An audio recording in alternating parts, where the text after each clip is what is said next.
相信巴黎奥运英暗体操的决赛，咱有机会再来摕金牌哦。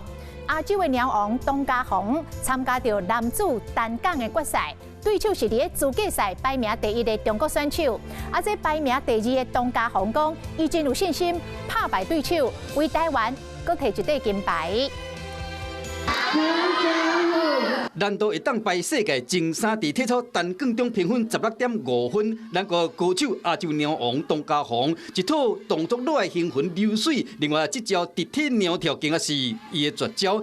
这摆进入巴黎奥运资格赛，都是以第2名的成绩进入的。当然会希望说，我真的希望可以拿到，就是站到颁奖台上说，证明说我这个团队，包括支持我所有人，为我付出的所有一切是非常值得的。不过绝招爱等到最后，董家宏将状态调整到最好，有可能伫决赛继续挑战难度6.8分的招式，只要会当顺利完成，真有可能会为咱国抢到有史以来头一面奥运体操金牌。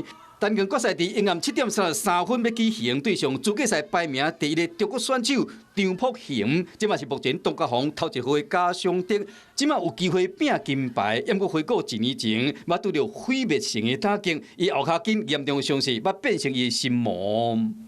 当下就是真的是非常绝望啊，就是会觉得说，我真的要在这边就结束了吗？就是相当的不甘心，也真的很痛苦。对，那段时间真的是很煎熬。如果未来你是奥运金牌，那么回过头来看看这个阿基之间的断裂，是不是能够带给台湾的国人们一些不错的故事，可以带给大家一些未来的希望。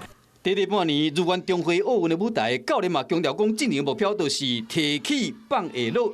不过今年征战巴黎，唯一的策略就是为台湾摕一面金牌。